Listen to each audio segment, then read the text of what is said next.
سالانہ مجلس ہے اور مجلس کا سلسلہ جاری ہے۔ خداوند متعال آپ سب کی حاضری کو بھی قبول فرمائے اور یقیناً خدا کی بارگاہ میں اس کا ایک کثیر اجر ہے جو ہر شخص جو ہے وہ یہاں سے لے کے جاتا بھی ہے اور جائے گا بھی۔ مجلس امام حسین علیہ السلام برپا کرنا خود اور عزاداری کرنا سنت ائمہ علیہ السلام ہے۔ ائمہ نے خود اس کا بھرپور انتظام کیا اور اپنے ہر دور کے اندر انہوں نے پوری کوشش کی کہ کوئی اور غم منایا نہ جائے یا منایا جائے، امام حسین کے غم کو زندہ رکھا جائے۔ اس کی جو سب سے بڑی وجوہات تھی وہ یہی تھی کہ کربلا کا معرکہ اتنا مہم تھا اور اتنا مہم ہے کہ اس کو زندہ رکھنا بہت ضروری تھا، اور ائمہ جانتے تھے کہ کس طرح معاشرے میں نفوذ کرنا ہے۔ اور یہ ائمہ علیہ السلام نے ہمیں تعلیم بھی فرمایا کہ جب بھی تم کہیں بھی جمع ہو، آپس میں بیٹھو تو ہمارا ہی جو ہے وہ ذکر کرو، یعنی اپنی محفلوں کو ہمارے ذکر سے جو ہے وہ زینت بخشو۔ اور شخص بھی، روایت بھی ہے، شخص امام جعفر صادق علیہ السلام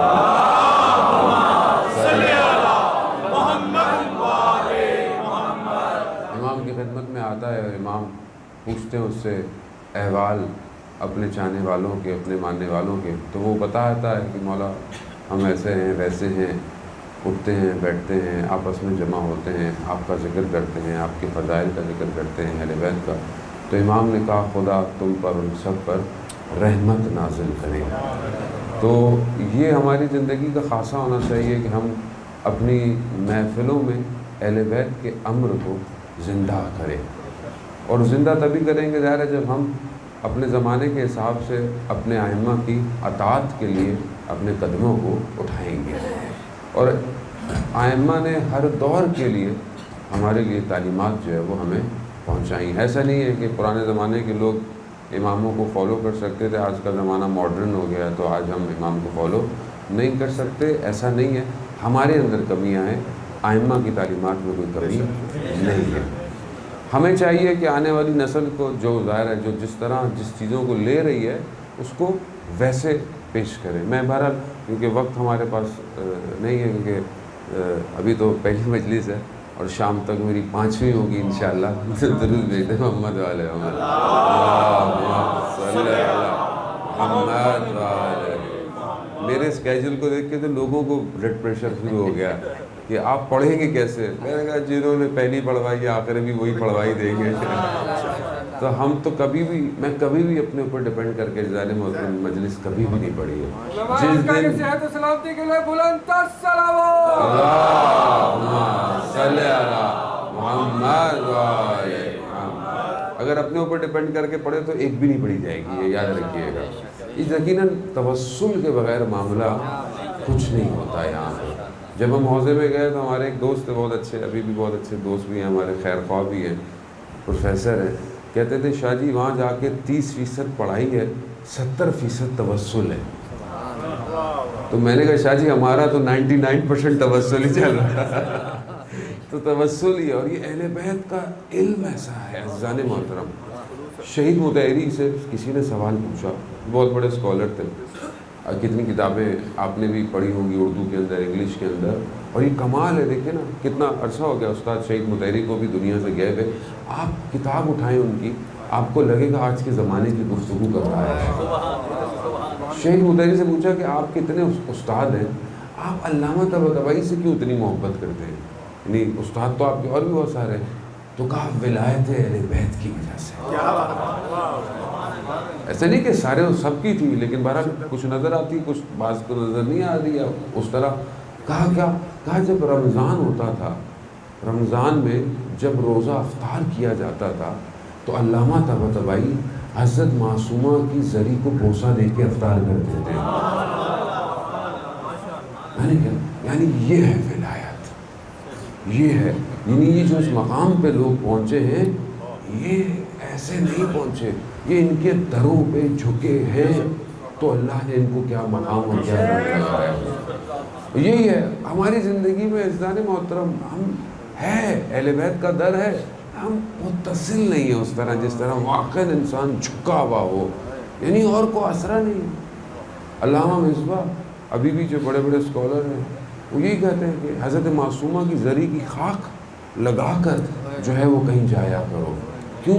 کیونکہ یہ ہے علم جو نشت لے رہا ہے ہر جگہ سے۔ اور وہ دیکھیں نا آپ، وہ جو روایات بھی ہے حضرت معصومہ کے لیے کہ سارا علم اور اہل بیت کا پورا جو گھرانہ ہے، خود اہل بیت کا جو حرم ہے وہ کم ہے، اور کم کے اندر اور جنت کے چند دروازے جو ہیں وہ کم ہی کی طرف سے جائیں گے۔ اور خود زیارت میں حضرت معصومہ سلام اللہ علیہ کی یا فاطمہ اشفعی لی فی الجنہ، اے فاطمہ میری جنت میں شفاعت کیجئے گا۔ جنت کے مقامات ہوں گے نا، ایک مقام پہ انسان جنت میں جائے گا تو اس کو اوپر ایک اور مقام دکھایا جائے گا۔ وہ جب اپنے مقام کو دیکھے گا، اس کو دیکھے گا، بولے یہ تو بڑا زبردست مقام ہے، تو اس کو اور اوپر لے کے جایا جائے گا۔ جب اس پہ جائے گا تو وہ بہت، اس نے ایسا کچھ دیکھا ہی نہیں ہوگا، تو ابھی اسی میں محفوظ ہوگا تو دیکھا ایک اور مقام دیکھو، تو ایک اور مقام دیکھے گا جو چیزیں یہاں پہ نہیں ہیں اس کے اندر موجود ہے۔ یعنی خود جنت میں قرآن کی آیتوں کے برابر مقامات ہیں۔ تو آپ کو زندگی میں جتنی آیتیں شامل ہوں گی اتنے جنت میں مقامات عزیزان محترم بڑھتے چلے جائیں گے۔ در یہی ہے اہل بیت کا۔ ہم اپنی زندگی میں دیکھیں کہ ہم نے اس در کو اپنی زندگی میں کتنی جگہ دی ہوئی ہے، اور انسان اسی وقت پہچانا جاتا ہے نا کہ جب انسان مشکل میں ہو، پریشانی میں ہو، خوشی میں ہو، جب انسان ان چیزوں میں جس کو یاد کرتا ہے اسی سے پتہ چلتا ہے کہ یہ کس کا ماننے والا ہے۔ ہم اپنی زندگیوں کو بائفرکیٹ کریں، ڈیفرینشیٹ کریں، اور آج کل کے دور کے اندر کہ بہرحال مجھے بہت سارے موضوعات کہے گئے لیکن ظاہر ہے وقت محدود ہے، ہم اس میں ایک حد تک ہی موضوعات کو ڈسکس کر سکتے ہیں کہ ہم یہ دیکھیں کہ ہم آج کل کے دور میں اہل بیت سے کیا لے رہے ہیں اور اپنی نسل کو کیا دے رہے ہیں۔ میں بس 2-3 سائیکولوجیکل ایفیکٹس جو ہے وہ اولاد کی تربیت کے اوپر آپ کی خدمت میں جو ہے وہ بیان کروں گا۔ اس کی وجہ یہ ہے کہ ظاہر ہے جس معاشرے میں ہم اور آپ بہرحال زندہ ہیں، میں تو بہرحال گلوبل معاشرہ ہی ہو گیا میرا، تو ہر 15 دن میں کوئی اور ہی معاشرہ میرے پاس ہوتا ہے، تو اس لیے مجھے تو بہرحال یونیورسل جو ہے وہ ایٹیٹیوڈ جو ہے وہ اپنانا پڑتا ہے۔ لیکن بہرحال جو ہمارا معاشرہ ہے، پاکستان کا معاشرہ ہے، آپ کا معاشرہ ہے، جس سوسائٹی میں آپ رہ رہے ہیں وہاں پہ بچے بھی موجود ہیں، ابھی مجلس کے اندر بھی، آپ کے گھروں کے اندر بہن بھائیوں کے، بچوں کے، رشتہ داروں کے، یہ جو ایفیکٹ ہو رہا ہے اس کے اوپر کس طرح کام ہونا چاہیے اور کس طرح کام ہو رہا ہے۔ دیکھیے بڑے بڑے سائیکیٹرسٹ جو ہیں انہوں نے چائلڈ براٹ اپ کے لیے 3 چیزوں کی جو ہے وہ نشاندہی کی ہے۔ پہلی چیز، بچہ جو ہے اس کو رول ماڈل چاہیے، بچہ بغیر رول ماڈل کے نہیں رہ سکتا، اس کو ایک نمونہ عمل چاہیے، اسوہ حسنہ چاہیے۔ یعنی مثال کے طور پر میرا بیٹا ہے، وہ ہو سکتا ہے میرے سے بہت انسپائر ہو، اور جیسے بچے ہوتے ہیں بعض، ابا آفس جا رہے ہیں تو وہ بھی کہ میں بھی آفس جاؤں گا، وہ بھی اپنے کھیل میں کود میں کہ میں بھی آفس جاؤں گا، مجھے بھی موبائل چاہیے، مجھے بھی لیپ ٹاپ چاہیے، کیوں میں نے آفس ہے۔ یا پھر وہ اپنے چچا سے انسپائر ہوگا، یا وہ اپنے بڑے بھائی سے انسپائر ہوگا، کسی نہ کسی سے اس نے انسپائر ہونا ہے۔ اگر اس کو کوئی کردار نہیں نظر آئے گا تو وہ کوئی کردار ضرور اپنے ذہن میں بنائے گا جس کو وہ فالو کرے گا۔ یہ پہلی چیز ہے، ذہن میں رکھیے گا کہ ہم اس پہ گفتگو کریں۔ دوسری چیز، بچہ جو ہے وہ انڈائریکٹ آنسرز چاہتا ہے اپنے کوشچنس کے جو اس کے ذہن کے اندر پنپ رہے ہوتے ہیں۔ بچے کے اندر صلاحیت نہیں ہے سوال، ہر ایج کے اندر بچہ جو ہے وہ صلاحیت نہیں رکھتا کہ وہ اپنی اس سوال کو آپ سے پوچھے کیسے۔ سوالات ہیں، کوشچن اس کے ذہن میں ہے، مگر اس کے اندر یہ ابھی صلاحیت نہیں ہے کہ اس کو پوچھے کیسے۔ آیا اس کو پوچھنا ہے، نہیں پوچھنا، لیکن یہ کوشچن مارک بن رہے ہیں اس کے ذہن میں۔ بچہ جب باہر جاتا ہے، آپ روڈ پہ دیکھیں اس کے ذہن میں سوال آتے ہیں، کبھی کبھی پوچھ لیتا ہے کہ یہ کیا ہے، وہ کیا ہے، یہ کوشچن مارک سیفڈ ہے۔ تیسری چیز وہ کہتے ہیں کہ بچہ کو اگر کچھ سمجھانا ہے تو اس کو آپ ڈائریکٹ بات سمجھا نہیں سکتے، آپ کو اس بات کو سمجھانے کے لیے اسے اسٹوری میں کنورٹ کرنا پڑے گا۔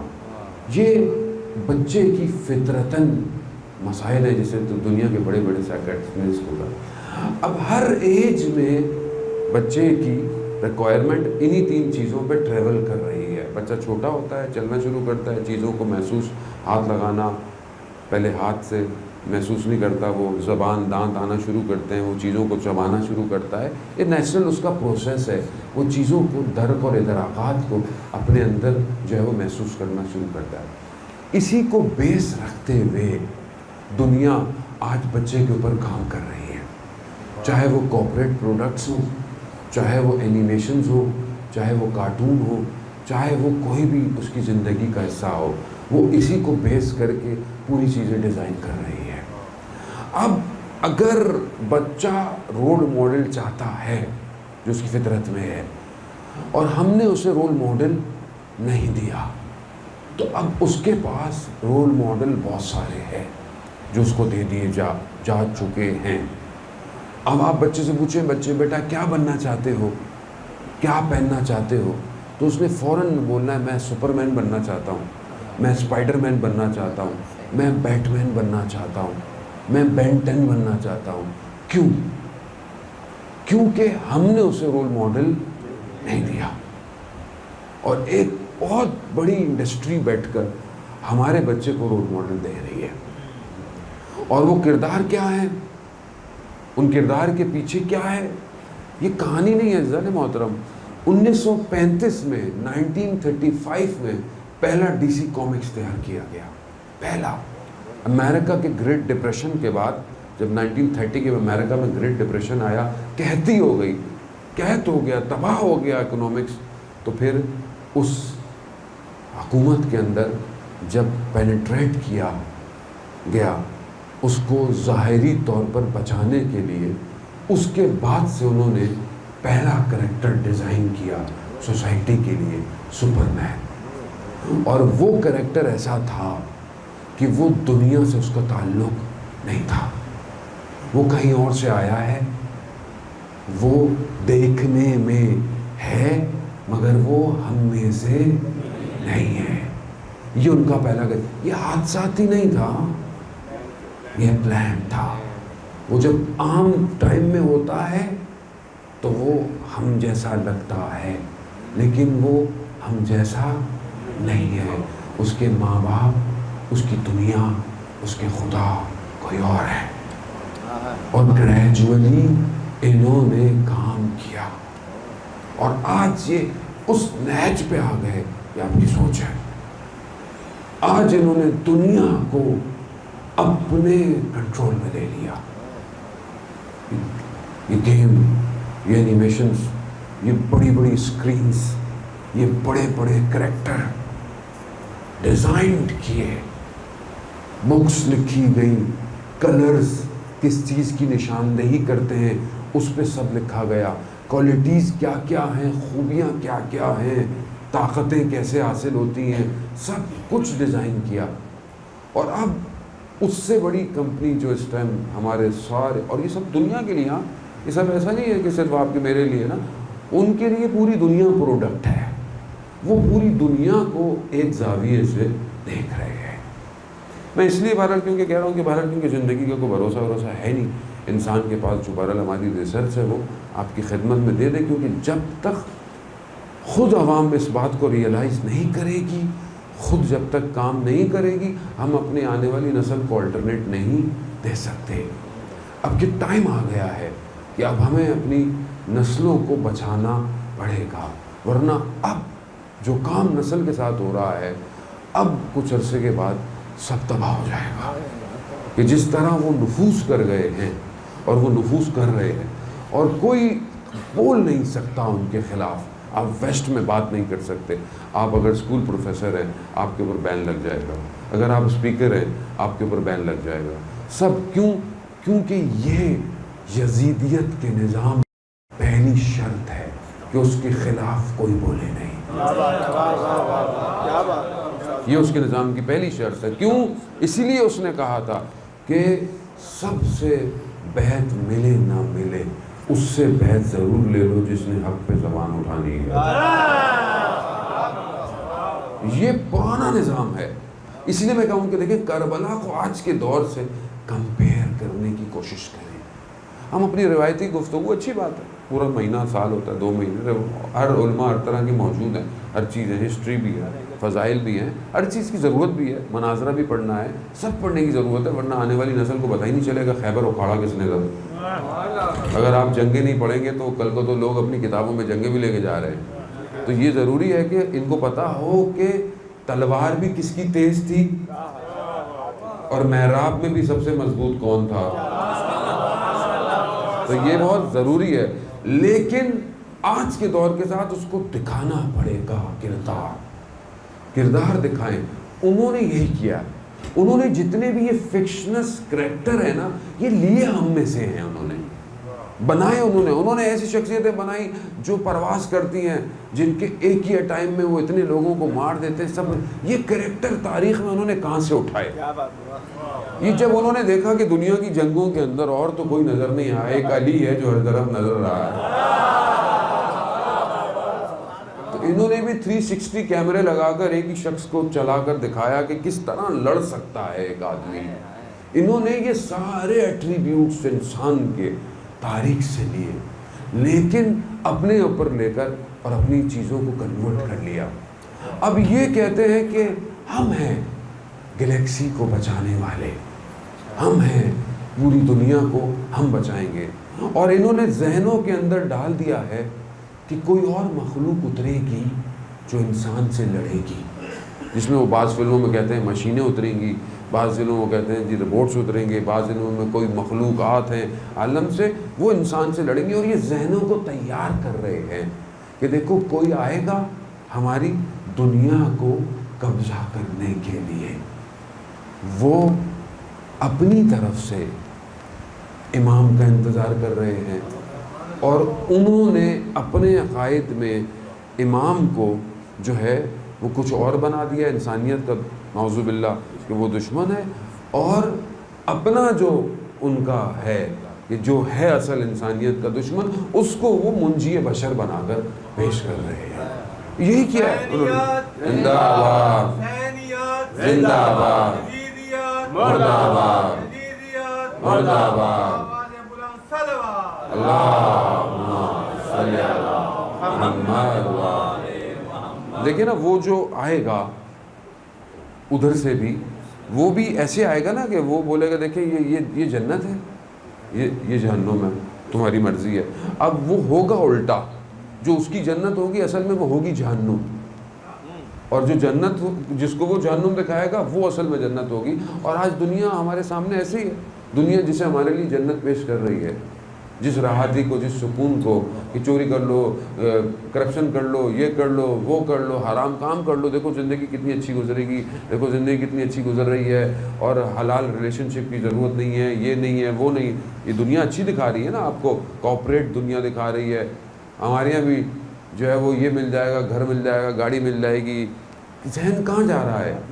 سب مادیت. کیوں یہاں یہی جنت ہے، یہ قرآن اندازی میں یہ مل جائے گا، وہ مل جائے گا. ذہن ایسے بڑے بڑے بنا رہا ہے کیا نا، یعنی اپنی دنیا کو وہ جنت بنا کر دکھا رہے ہیں کہ یہ ہے. اور بچہ پیدا ہوتا ہے، وہ بچپن سے یہی سوچنا شروع کر دے، اور یہ کردار اس کی شخصیت سازی کر رہے ہیں. یعنی اسے تخیل میں، کھوکھلے تخیل میں اس کو رکھا جا رہا ہے. اور یہ اگر بچاتے بھی ہیں کردار کسی کو، تو یہ بس وہ نیو یارک کی گلیوں میں آگ لگانے کو بچا رہے ہیں. پولیس کا کام تھا یہ جو چوریاں پکڑنا، آگ کو بجھانا، یہ کوئی ایکسٹرا آرٹیفیشل کریکٹر کا کام تھوڑی ہے، یہ تو پولیس کا کام ہے جو انجام نہیں دے رہی ہے. تو یہ کریکٹر یہ بچہ ذہن میں ہی سوچتا ہے کہ میرے پاس بھی وہی کپڑے آ جائیں اور میں بھی جو ہے وہ پرواز کرنا شروع کر دوں. حقیقت سے اسے دور کیا جا رہا ہے زندگی میں. اب جب یہ زندگی سے دور ہوگا اور یہ کریکٹر اس کے لیے رول ماڈل ہوں گے، تو اب یہ کریکٹر چینج ہوتے رہتے ہیں. اب یہی کریکٹر ایک بہت اچھا فٹ بالر بھی بن جائے گا، جو اس کی زندگی میں وہ اسی کی شرٹ پہنے گا، اسی کے جوتے پہنے گا، اس کو CR7 چاہیے، اس کو شرٹ بھی ویسی چاہیے، اس کو بال بھی ویسی بنانے ہیں، بالوں میں لائنیں بھی ویسی بنانی ہیں، سب ویسی بنانے ہیں. پھر یہی کردار کسی فلم میں، کسی سنگر کی صورت میں، کسی اور صورت میں، پھر اس کی زندگی کیا ہے؟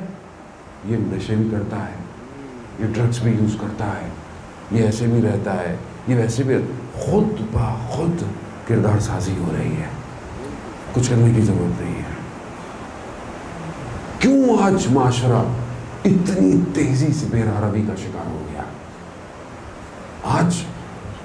آج آپ جوان کو دیکھیں، آپ یونیورسٹیز میں، بڑی بڑی یونیورسٹیز میں، سب میں چلے جائیں، نشہ فیسینیشن ہے، وہ نشہ جو ہم تصور نہیں کر سکتے تھے، وہ نشہ آج جوان بڑے آرام سے کر رہا ہے۔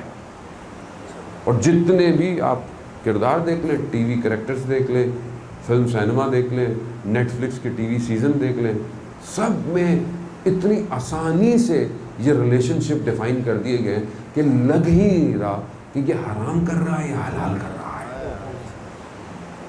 گھس گئے ہیں، ہم دے نہیں پائے اپنی نسل کو رول ماڈل، ہم نے نہیں دیا۔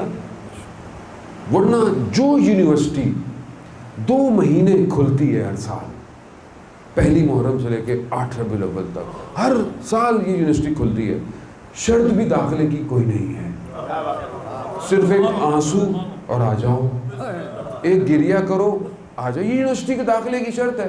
2 مہینے 8 دن یہ یونیورسٹی ہر سال چلتی ہے، اور اس کے بعد بھی پورا سال کچھ نہ کچھ کراتی رہتی ہے۔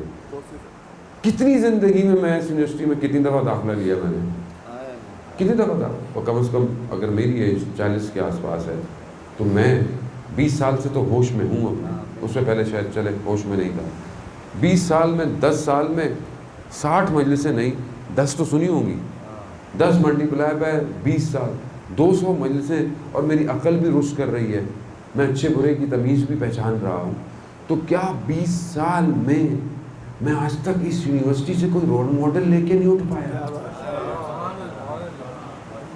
نہیں اٹھ پایا، یا پھر دیا نہیں گیا، ڈیفائن نہیں کیا گیا۔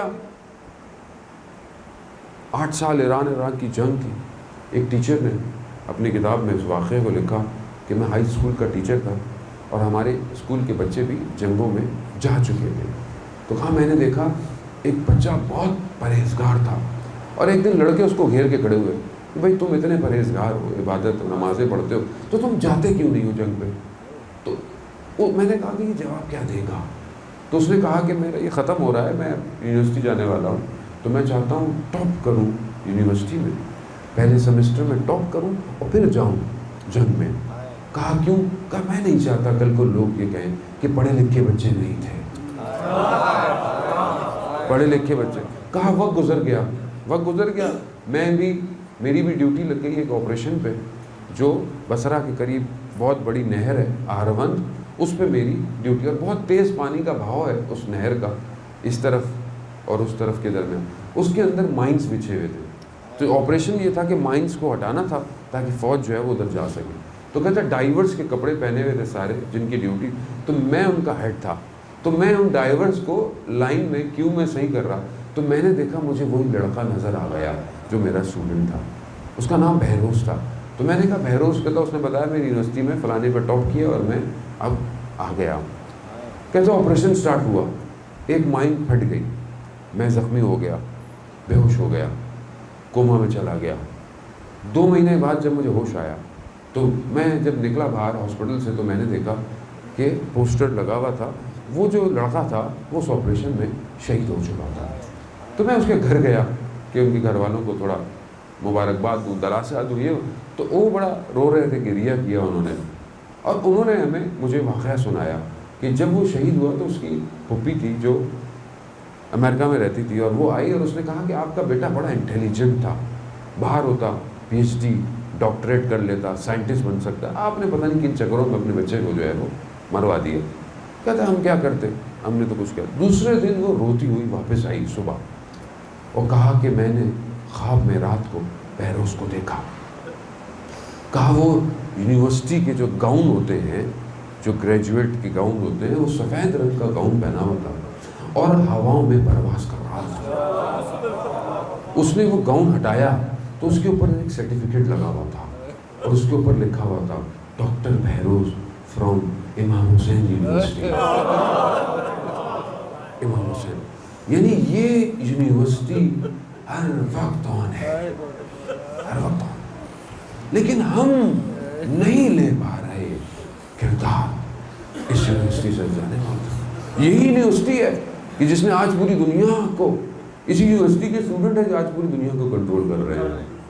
یہی حسینیت کا درس ہے جو امام حسین نے اس وقت 61 ہجری میں ایک ایسے تختے پر دیا، ایک ایسے بورڈ پر دیا کہ جس پر حق اور باطل کو امام حسین نے کھینچ دیا، قیامت تک کے لیے راستہ ڈیفائن کر دیا۔ میں اپنی نسل کو کیا دوں یہاں سے عزیزان محترم؟ کردار سازی بہت ضروری ہے۔ اگر میں اور آپ کردار سازی نہیں کر پائے معاشرے کی، تو میں نے آپ کو بتا دیا معاشرے کی کردار سازی کس کے ہاتھ میں چلی گئی ہے۔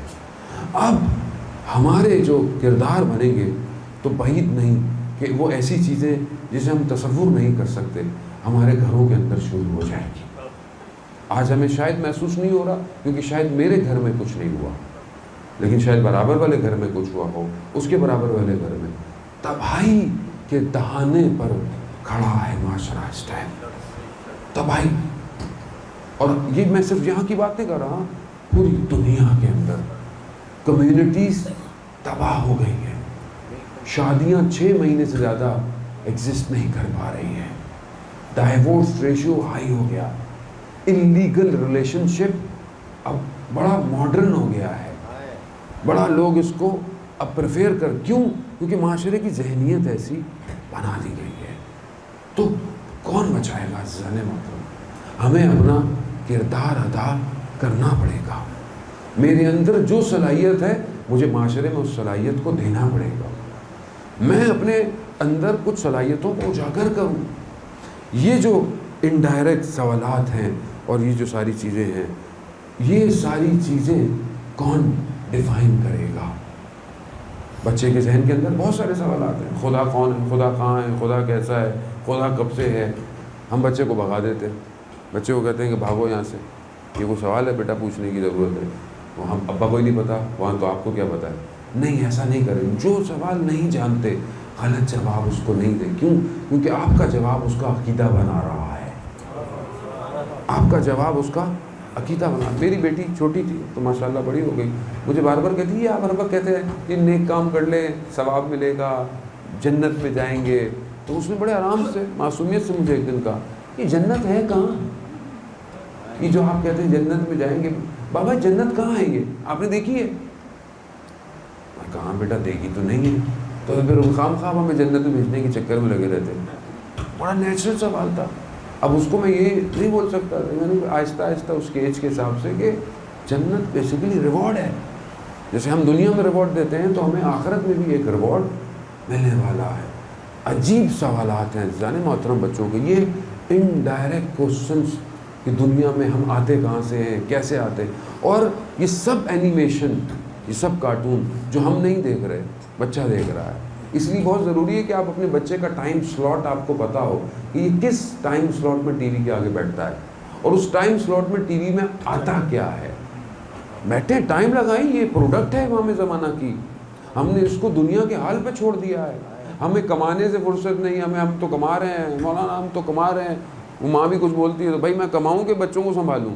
دیکھیے یہ بھی ہماری ذمہ داری ہے، کمانا بھی ذمہ داری ہے، ان کا خیال رکھنا بھی، اس کی صحیح تربیت بھی ہماری ذمہ داری۔ جب میں اپنے بیٹے کو ٹائم نہیں دوں گا، میں اپنی بیٹی کو ٹائم نہیں دوں گا، تو پھر کون دے گا اس کو ٹائم؟ مجھے آپ بتائیں۔ پھر یہ بچہ تھوڑے دنوں میں تو فیس بک، یوٹیوب، انسٹاگرام اور وہ جو پب جی اور پتہ نہیں کون کون سے گیم اور ٹک ٹاک اور پتہ نہیں کیا کیا، تو یہ تو اسی پہ زندگی گزارے گا، اور پھر اسی کے ورچوئل فرینڈ بن جائیں گے اور وہ اسی کے اندر زندہ ہے۔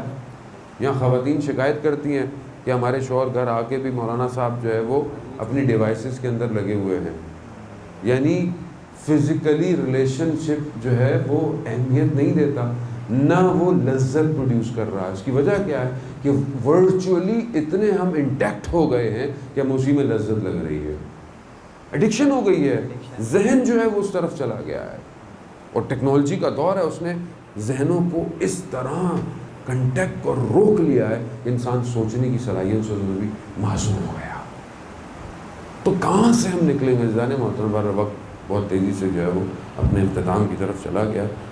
میں اس سے زیادہ اس پہ گفتگو نہیں کر پاؤں گا، لیکن بس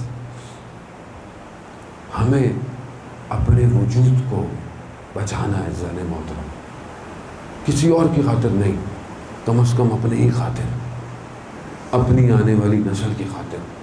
یہ ایک ذمہ داری ہے. یقیناً سارے دور سخت تھے، ہر دور سخت، آسان کوئی بھی دور نہیں رہا اپنے زمانے، لیکن یہ سخت ترین دور ہے. یہ آخر الزمان ہے، یہ ظہور سے پہلے کا دور ہے، اور یہ بہت سخت ہے. اور فتنہ، مشکلات، امتحان مومنین پہ شدت سے یہاں آئیں گی اور آ رہی ہیں. ہمیں اس دور کے اندر بہت خیال رکھنا ہے. مذہب کو بھی لوگ گھسیٹنے کی کوشش کر رہے ہیں. مذہب، اسلامو فوبیا آپ کے سامنے پوری دنیا کے اندر، اسلام کو کس طرح پیش کرنا ہے، اسلام کی حالت داعش کے ذریعے، طالبان کی شکل میں انہوں نے کیا دی ہے تاکہ لوگ نفرت کریں. پھر اس کے بعد تشیع کے اندر بھی جو ہے وہ اتنی اختلاف ڈالنا، اتنے آپس میں لڑا دینا، اتنے دھڑے بنا دینا، اتنے ٹکڑے کر دینا کہ جو ایک اچھا جوان ہے وہ بولے ایسے مذہب سے میں بہتر ہے کہ دور رہوں. جان پوچھ کے مذہب کی شکل ایسی کر دو کہ پڑھا لکھا شخص جو ہے وہ مذہب سے بولے کہ بڑی مہربانی، مجھے مذہب نہیں چاہیے. کیوں؟ کیونکہ جانتے ہیں حق کس مذہب کے اندر ہے. تو اس لیے ہمیں بڑے بابصیرت طریقے سے عزیزان محترم، دیکھیں میں اور آپ، ہم ایک محدود ہمارا علم ہے، میرا اور آپ کا ایک محدود ایریا آف ریسرچ ہے، محدود ہم دنیا کو دیکھتے ہیں. ہماری جو پولیٹکس میں دنیا کی بھی نگاہ ہے تو یہ ٹاک شو کے ذریعے سے. ہمارے پاس کوئی اور اپنا ایسا اینالسٹ سینٹر یا میری اپنی کوئی اتنی اینالسٹ ہو کہ میں دنیا میں ہونے والے واقعات کو اینالائز کر سکوں، نہیں کر سکتے. اب جیسے کشمیر پہ تو ہم نے بہت بولا یونائٹڈ نیشن میں، لیکن یمن کے معاملے میں ہم جو ہے وہ یمن کے خلاف ووٹ ڈال دیا. تو یہ کیسی اینالسٹ ہے، یہ کیسی انسانیت کی بقا ہے، جب جہاں لوگ تڑپ رہے ہیں، مر رہے ہیں پچھلے کئی سالوں سے اندر جو ہے وہ بھوک اور افلاس کے اندر ہے. تو یہ ہمارے پاس کون ایسا سسٹم ہے جو اس ٹائم اسلام کو بچا پائے؟ کون ہے جس کی اتنی بصیرت ہو؟ کون ہے جو اتنی اور طاقت بھی رکھتا ہو؟ دیکھیں، جب تک طاقت کا توازن چینج نہیں ہوگا ہم اسلام کو پوری دنیا میں حاکم نہیں کر سکتے. یاد رکھیے گا، طاقت چند ہاتھوں میں رہے دنیا کی، پھر ہم بات کریں کہ جی اسلام پوری دنیا میں پھیلے. اِنَّ حِزْبُ اللَّهِ هُمُ الْغَالِبُونَ، اللہ کا گروہ ہے جو قرآن کہتا ہے کہ غالب آ کر رہے گا. کیسے آئے گا؟ جب طاقت کا توازن ہی ایک چند ہاتھوں کے اندر ہو. تو اب طاقت کا توازن ڈس بیلنس ہو چکا ہے. اب آپ کے سامنے اب طاقت اپنی جگہ، جو دنیا کی ظاہری طاقتیں تھیں، سپر پاور تھیں، اب وہ ڈس بیلنس ہو گئی ہیں. اب سپر پاور ڈسکشن پہ آ گیا ہے کہ سپر پاور ہے کون. اب سپر پاور وہ نہیں رہا کہ جو اپنے آپ کو سپر پاور کرتا تھا، کہ جس کے پاس دنیا کے چند ڈرونوں میں سے ایک ڈرون تھا، اس کی قیمت بھی $200 ملین کے برابر، کہ جس کو کوئی دنیا کا نظام ایکسٹریکٹ نہیں کر سکتا تھا. سب سے بڑا رشیا کے پاس تھا اینالسٹ کا، وہ بھی نہیں ڈیٹیکٹ کر پایا، مگر چند جوانوں نے اسے ہوا کے اندر گرا کر مار دیا اور یہ بتا دیا کہ طاقت کا توازن اب ڈس بیلنس ہو گیا ہے. جب تک طاقت آپ کے ہاتھ میں نہیں آئے گی، آپ امام کو کہاں دعوت دیں گے؟ آپ مجھے بتائیں، کہاں دیں گے آپ دعوت؟ امام کو کہاں بلائیں گے؟ لاہور میں بلائیں گے؟ گام شاہ میں بلائیں گے؟ کہاں بلائیں گے؟ آپ مجھے بتائیں نا امام کو. امام کہاں آئے؟ امام کو کیا چاہیے؟ امام کو کتنی پاور چاہیے؟ امام کو کتنے لوگ چاہیے؟ امام کو کتنا بڑا نیٹ ورک چاہیے؟ IT اسپیشلسٹ چاہیے، اکنامکس چاہیے، امام کو پورا سٹرکچر چاہیے. تو کیسے دیں گے جب تک آج ہمارے پاس طاقت نہیں ہوگی؟ تو آج وہ یمنی جن کے پاؤں میں چپلیں ہیں مگر 500 کلومیٹر تک ڈرون پھینک دیا انہوں نے، کہا پکڑ سکتے ہو تو پکڑ لو. یعنی طاقت ڈس بیلنس کر دی ہے دنیا کی. کس نے کی ہے؟ کون اتنا بابصیرت ہے؟ کون اتنا باشعور ہے؟ کون دور کی نگاہ رکھے ہوئے ہے؟ کس کے پاس اتنے ریسورسز ہیں پوری دنیا میں؟ کس کے پاس؟ کسی کے پاس اتنی بڑی طاقت نہیں جتنی تشیع کے پاس ہے. کسی کے پاس نہیں. جانے محترم، ہمیں تعصب میں رکھا گیا، ہمیں علماء سے، مجتہدین سے نفرتیں ہمارے دلوں میں ڈالی گئی، ہمارے دلوں میں ڈالا گیا یہ عزاداری کے دشمن ہے، یہ فلانا ہے، فلانا ہے، یہ زبانوں پہ رٹایا گیا۔ اگر یہ نہ ہوتے تو آج کوئی بھی حرم باقی ہم نہیں جا سکتے تھے زیارتوں میں جانے ہوتا۔ یہ ان کے کہنے پر، ان کے ایک ایک فتووں پر جوانوں نے اپنے خونوں کے قطروں سے ان راستوں کی حفاظت کی ہے جس پہ ہم چل کے زیارت پہ جاتے ہیں۔ یہ انہوں نے خون دیا۔ آپ جائیں، آپ اربعین انشاءاللہ کربلا میں جائیں گے، آپ دیکھیں جو پل ہیں، 1400 پل جو بنے ہوئے ہیں، ان سب پہ شہیدوں کی تصویریں ہیں۔ انہوں نے ہمارے قدموں کی ضمانت دی ہے، ضمانت دی ہے۔ ہم تو بڑے آرام سے چل رہے ہیں نا، چل رہے ہیں۔ یہ مرجیت کا زندہ باد، مردہ باد، مردہ باد، بے شمار۔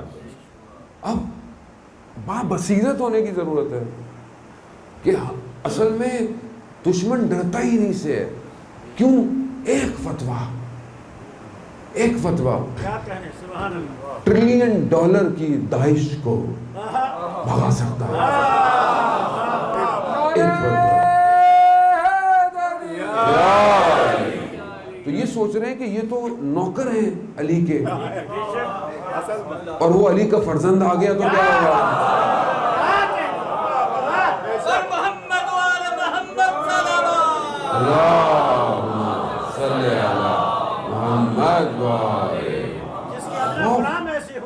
ہاں، وہ آ گیا تو کیا ہوگا؟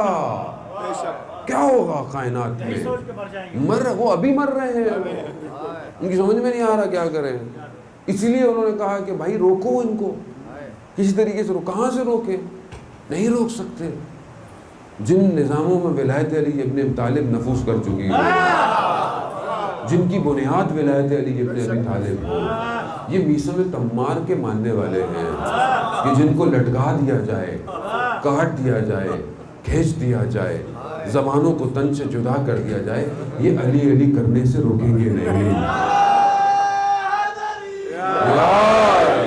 یا رب شعور دے مجھے عمار کی طرح، یا رب شعور دے مجھے عمار کی طرح، کھولوں زبان میثم تمار کی طرح، لینے کو انتقام یزیدان عصر سے، مالک بنا دے مجھ کو بھی مختار کی طرح۔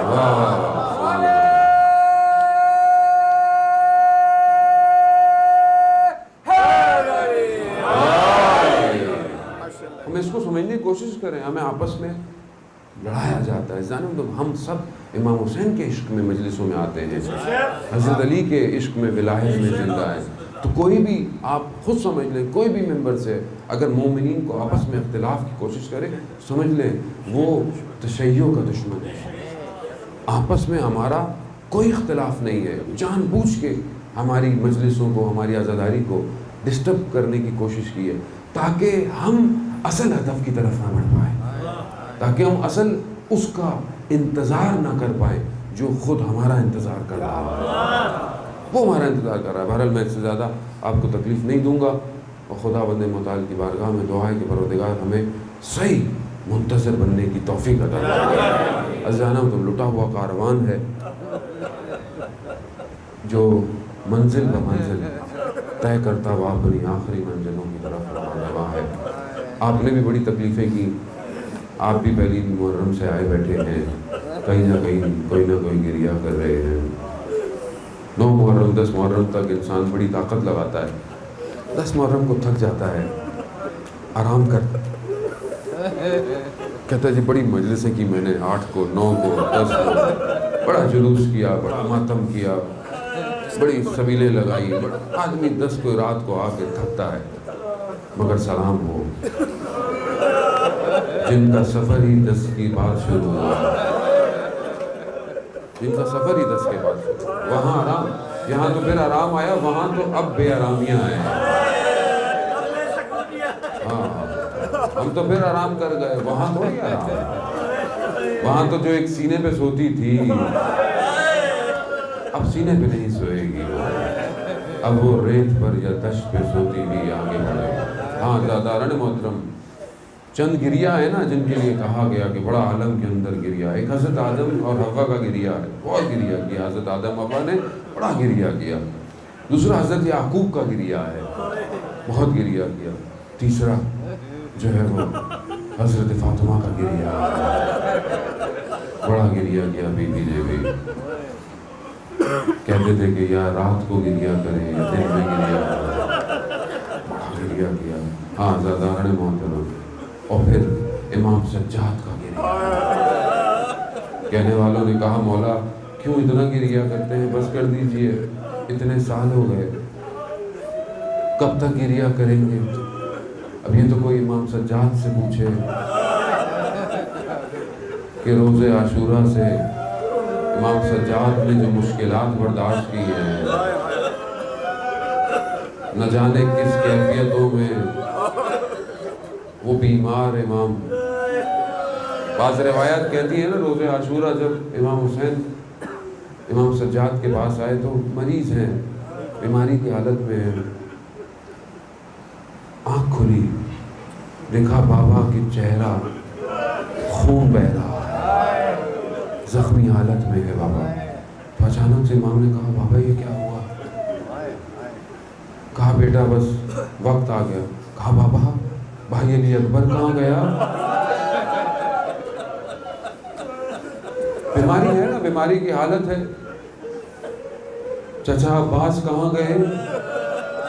دارن محترم امام باقر بھی روایات پر بیان کرتے ہیں, کربلا کی واقعات اپنے بابا سے بھی بیان کرتے ہیں کہ بابا کے بڑی سختیاں تحمل کی روز عاشورہ بھی امام سجاد نے.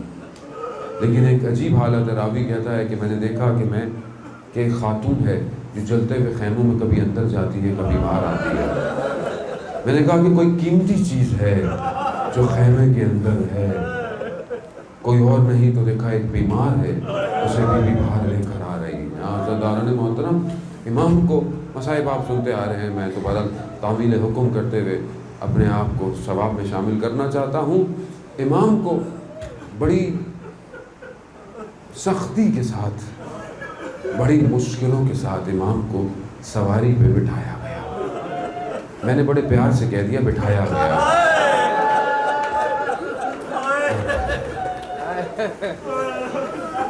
بیمار ہے, بیٹھ نہیں سکتا. کیا کیا, ٹانگوں کو بھی رسیوں سے باندھا. بدن کے ساتھ تو آپ جانتے تھے کہ کیا ہوا. روایات کہتی ہیں جانور بھی جو تھے وہ سالم نہیں تھے. کیوں؟ کیونکہ ان کے چلنے سے بھی جو گلے کی توقیں بھی ان کے اوپر بھی اثر پڑتا تھا. یعنی گویا ایک ایک قدم امام تکلیفوں میں برداشت کر رہے ہیں, اور یہ تکلیفیں امام برداشت کرتے رہے. اور نہ جانے امام نے کتنی تکلیفیں برداشت کیا. آزاداران محترم جب بھی امام کو واقعہ کربلا کے بعد جب بستر لگایا جاتا تھا, امام بستر پہ نہیں سوتے. کہتے تھے